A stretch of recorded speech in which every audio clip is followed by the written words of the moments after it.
Alright guys, it's Brandon with Motornubs, and I'm back with another episode of what not to do to your Integra. Yeah, just kidding. But on a serious note, my radiator was so close to the ground because the car is slammed that it drug, and now I have a pinhole leak on the bottom of the radiator. And I would like to test out before I go buy and put another radiator on it. I got me a file right here. I'm gonna file a little bit so that way I have like a good area where the leak is, and I'm gonna try out some oh dang, where'd it go? Boom, JB WELD quick weld. Can it actually work on a radiator? I've always wondered. I've always thought, yeah, it probably would. So we're gonna mix this bad boy up and slather it on there and see if it'll work. So here, I'll show you where the actual leak is on the radiator right here. If you look, you can see where it was dragging, but the leak is like right here. I'm gonna file it down a little bit better so I can actually like find a hole, and that's where we're gonna be JB welding. Alright, I filled the radiator up with some water just so you can see where it's actually coming out at roughly. You can't.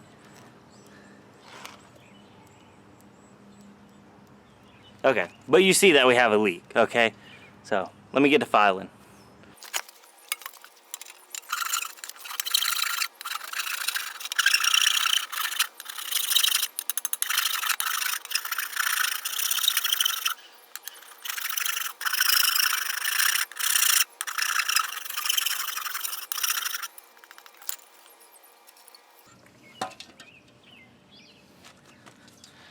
Alright guys, so if you see like right there in front of my finger, that is where the hole is. So I filed this down.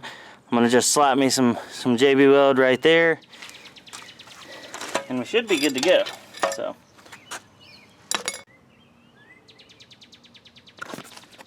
alright, so on the directions it says clean area of dirt, grease, and oil. Squeeze equal parts. Mix thoroughly, apply with appropriate tool. Sets in 6 minutes and cures in 4 hours.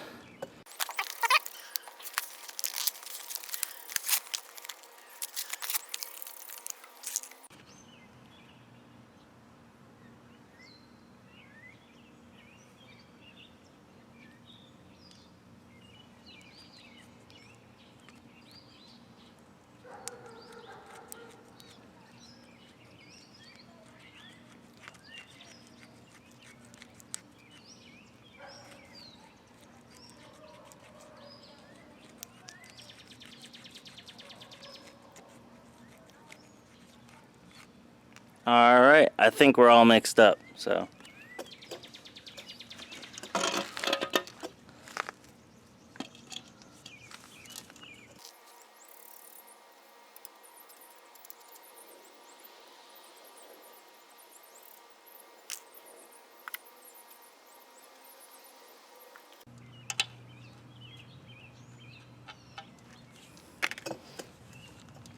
Alright everybody, look at that. That's beautiful. So yeah, I'm probably just gonna wait a whole night and just let this stuff sit. So yeah, I'll see you tomorrow. And 1, 2, 3. Oh, look at that, Sebastian come down from New York to fix the Integra again. Yeah, it's always broken. Yep. Alright, anyway, back onto the where is it? Oh, the JB Weld. We let it sit up. Actually let it sit up for like over a day. So it should be super on there. Like the hole was like somewhere right in here, so splattered some extra on there to make sure, you know, good measure. So I'm gonna throw it in there real quick and see if it holds. This will be a true test.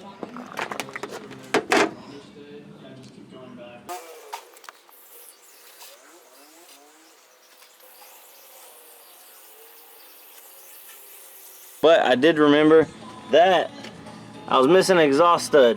So I went down to the local auto parts store and picked one up. It is a M8 by 1.25 for your knowledge and for your knowledge holes.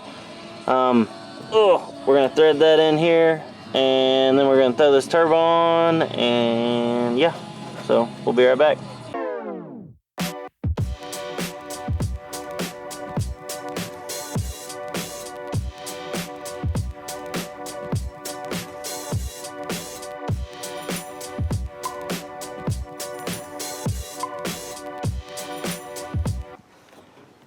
Alright everybody, well I just got the drain line on, I got the feed line on, put the boost pipe down here for the intercooler,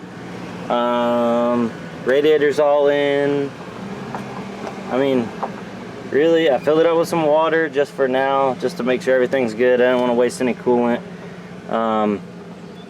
And I think we're good to start it up. I just got to pull my truck over here and jump start it because I've still been too cheap to buy a battery. I know I need to go buy a battery. But yeah, so we're about to find out if it's gonna run. Alright, so I had to man up and go buy a battery. And boom, these little Group 51s are expensive. This one was like $100, but just went down to the local auto parts store and grabbed it. Nothing special. No Optima or deep cell or gel cell, nothing like that. Just a regular old standard battery. So I'm gonna pop the other one out and throw this one in.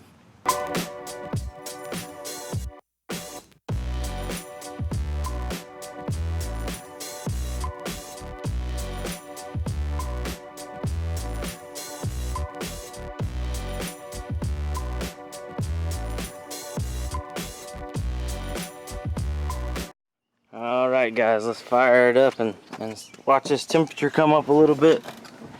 So.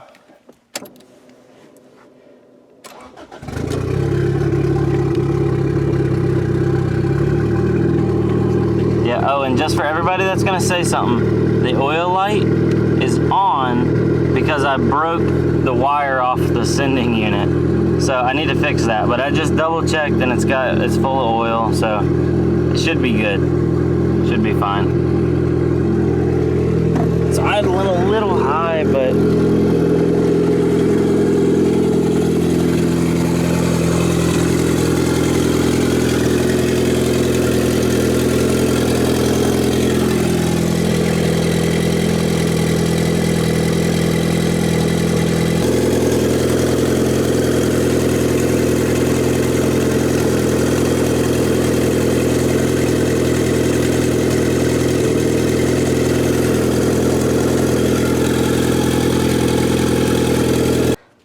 alright, so I just tightened down the valve cover. That should be good. It's probably gonna leak, but at least that's not like spraying out oil like it was a second ago.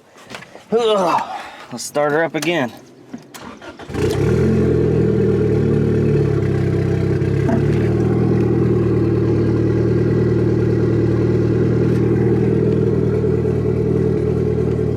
What's going on? I don't have no throttle pedal. Did I not hook up the throttle linkage?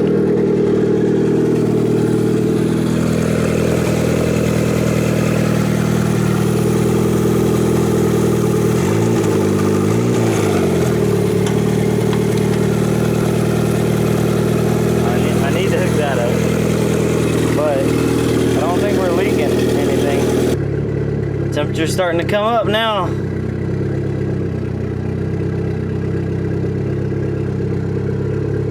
Alright, so I'll be back in a minute when it's got the first heat cycle done. Alright, so that's one heat cycle done. I let it get up to operating temperature and then I just cut it off and I'm gonna let it cool back down.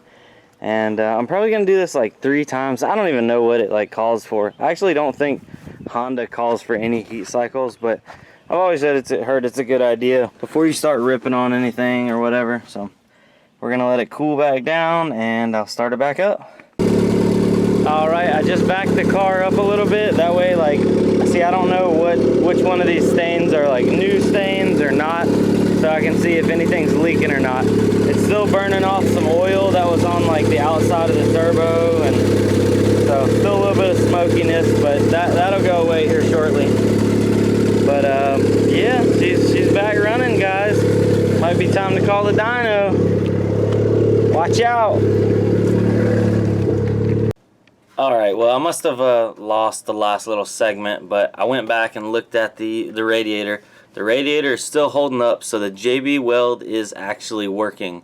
How long it's going to work, I don't know. If it doesn't blow up on the dyno, maybe, let's say, it earns a new radiator. So, yeah, But next week, Tuesday, Wednesday, Thursday, so one of those days after work, I'm going to sneak it down to the dyno. We're going to try to finish tuning this thing.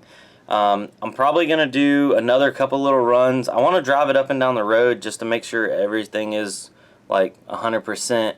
But I actually think I'm ready for the dyno this time. Believe it or not, I think I am ready. So, yeah, but thanks for watching, guys. This is Brandon with Motornubs, and I'll see you on the next one.